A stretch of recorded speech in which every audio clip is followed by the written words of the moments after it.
Sobre vida cristiana. Realmente, cuando nosotros hablamos de la vida cristiana, básicamente estamos hablando del verdadero proceso de transformación que hace Dios en la vida del hombre.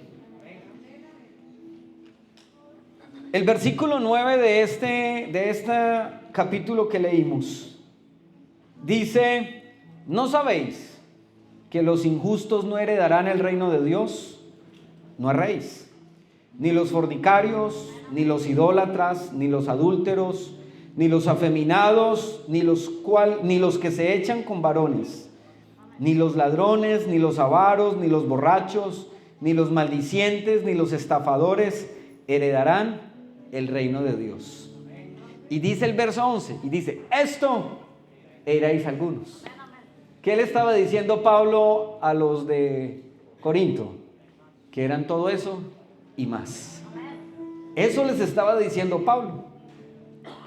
Realmente, cuando nosotros nos detenemos a mirar la carta a los Corintios, o las cartas a los Corintios, porque son dos cartas, nos encontramos con una realidad fuerte, una fuerte realidad en el caso de los Corintios. Los corintios eran una sociedad que, como sociedad, les gustaba, no digamos que les gustaba, eso ya es una interpretación personal, pero la Biblia refleja que vivían de situación en situación, de parranda en parranda, de situación en situación compleja, que comprometía la mente, el cuerpo y el espíritu. Y cuando nosotros nos encontramos con eso, la carta a los Corintios hace una revelación poderosa, justamente hablándole a una iglesia para que se mantenga firme aún con todo lo que se vive en la ciudad de Corinto. ¿De qué nos habla la carta a los Corintios? Nos habla de la identidad espiritual del creyente, nos habla de la santidad personal, de esa relación, del ser apartados para Dios y vivir bajo su propósito. Nos habla de la convivencia entre hermanos. La carta de los Corintios es contundente, habla de la convivencia entre hermanos. Nos habla de la responsabilidad social, como hombres y mujeres de bien, como hombres y mujeres que tememos a Dios y que adoramos su nombre. Debemos ser personas responsables socialmente. Amén. Nos habla del uso de la libertad. ¿A cuántos les gusta ser libres? ¿A cuántos nos gusta ser libres? Y uno levanta las manos, porque a veces la libertad, a veces la entendemos como ese mecanismo en el que no queremos que nadie nos diga nada y que nos dejen ser como nosotros somos. Y la carta a los Corintios, esta primera carta, habla de eso, justamente de la responsabilidad y el uso de la libertad.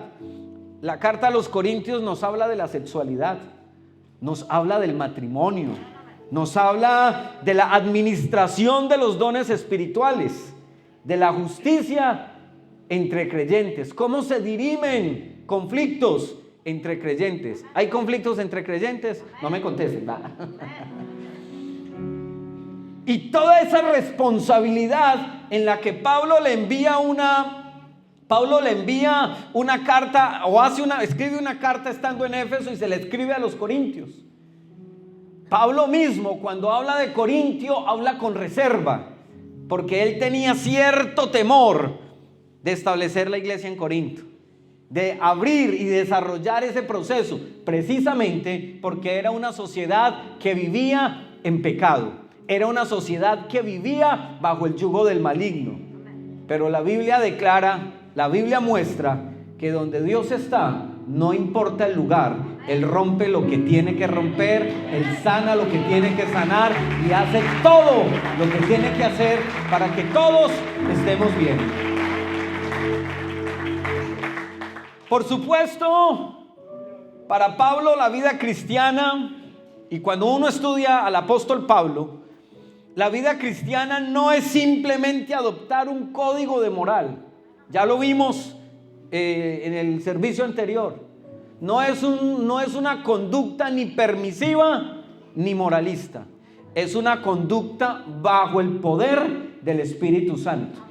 Y ahí no hay ni permisividad ni hay moralismo. Hay una estructura hasta que todos lleguemos a la unidad del Hijo del Hombre. Hasta que alcancemos la estatura, el nivel para nosotros ser llamados hijos de Dios. Así que, ¿quién ha sido llamado? ¿Usted ha sido llamado? ¿Quiénes han sido lavados? ¿Hemos sido lavados por la sangre? ¿Hemos sido santificados y justificados en el nombre de Jesús? Él nos ha libertado, ¿cierto? Así que debemos vivir de manera coherente. Se llama coherencia. Debemos vivir de manera coherente a como enseña la Biblia, no a como la sociedad nos dice que tenemos que ser. Porque la sociedad está volviendo al hombre, a la mujer, les están sembrando una mentalidad de debilidad. Les está sembrando una mentalidad de que no se puede. Les está sembrando una mentalidad de que es imposible agradar a Dios con todo lo que hay en el mundo. Pero si la Biblia dice que es posible agradar a Dios, es porque el de allá ha venido hasta acá y nos ha salvado y nos ha rescatado y nos ha dado una nueva esperanza para que usted y yo estemos al nivel, a la medida que Él quiere. ¿Cuál es la medida que Dios quiere? Esa es una pregunta que tenemos que hacernos. Esa es una medida que tenemos que hacernos. No podemos pensar que podemos pasar de balde. Cambia un poco la expresión.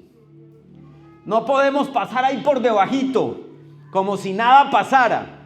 Dejemos que todo pase. No, porque entonces la palabra de Dios no estaría teniendo efecto en la vida del creyente. Y resulta que Él nos libró del pecado. Amén. Él nos libró del pecado.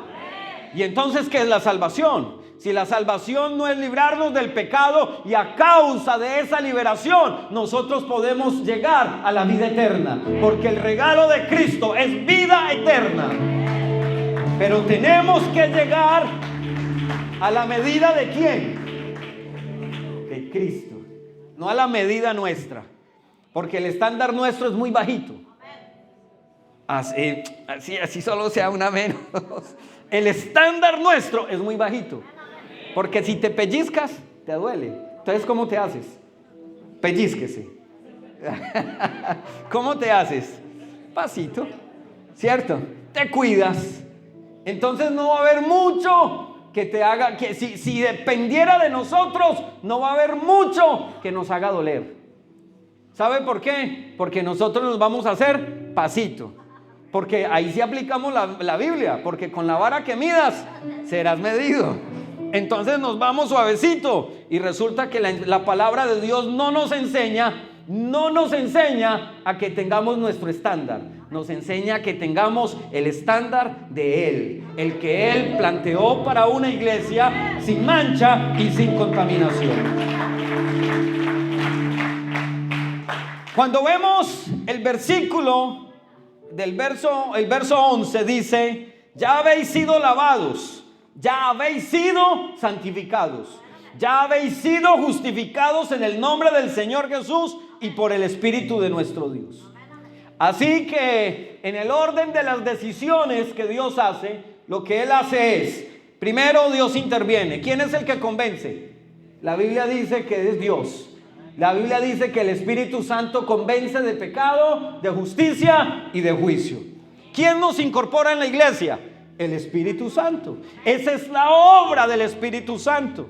A veces hablamos o pensamos y lo tratamos en otro momento donde decíamos, y la Biblia nos enseña, que la obra del Espíritu Santo no comienza cuando alguien habla en nuevas lenguas. No, la obra del Espíritu Santo comienza convenciendo al pecador más pecador de que Cristo es la salvación. Esa es la obra del Espíritu Santo. Y esa misma obra redentora te incorpora en la iglesia. ¿Y qué es la iglesia? Sino el cuerpo de Cristo. Y ese cuerpo de Cristo tiene que ser un cuerpo santo o inmundo. Tiene que ser un cuerpo santo por una razón: Él es la cabeza. Y si Él es perfecto y Él es santo, Él dice: sed santos porque yo soy santo. Así que en esa relación la iglesia tiene que vivir. No es opcional. No es opcional. La iglesia tiene que vivir en santidad. Porque sin paz y sin santidad nadie verá al Señor. ¿Queremos ir al cielo? Levante la mano uno que quiere ir al cielo. Maravilloso. Queremos ir al cielo. ¿Cómo tenemos que ir? En santidad. Pero tenemos una esperanza gloriosa. Él es la santidad en sí misma. Él no es apartado, no, Él es santo. Esa es su naturaleza. Esa es una condición natural de Dios, su santidad. Así que cuando nosotros estamos en Cristo, estamos protegidos por su gracia, su amor, que nos hace santos. Por eso dice: ya habéis sido lavados, perdón de pecados. Ya habéis sido santificados. Ahora tenemos una relación plena porque hemos sido separados del mundo para Cristo.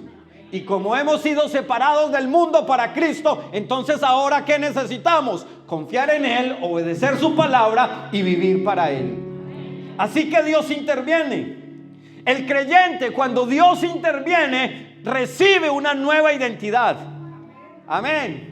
¿Y cómo es esa nueva identidad del creyente? Es una identidad donde ya no se refiere a su vida pasada. Las cosas viejas pasaron. He aquí todas son hechas nuevas. Tenemos una nueva identidad. Y esa nueva identidad nos permite. Antes el pecado nos separaba, pero ahora en Cristo tenemos la gracia, el amor y el favor de Dios que hace que su vida, mi vida, sea distinta y tengamos una nueva vida en Cristo.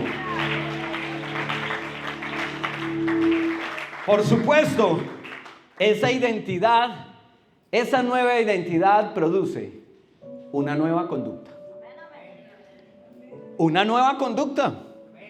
Sería ilógico que si ahora tenemos una nueva identidad, tenemos un Dios que nos guarda, que nos cuida, que está con nosotros, con el cual tenemos una relación, y entonces vivamos de la misma manera como si no hubiéramos tenido un encuentro real con Cristo. Porque si no lo tenemos de esa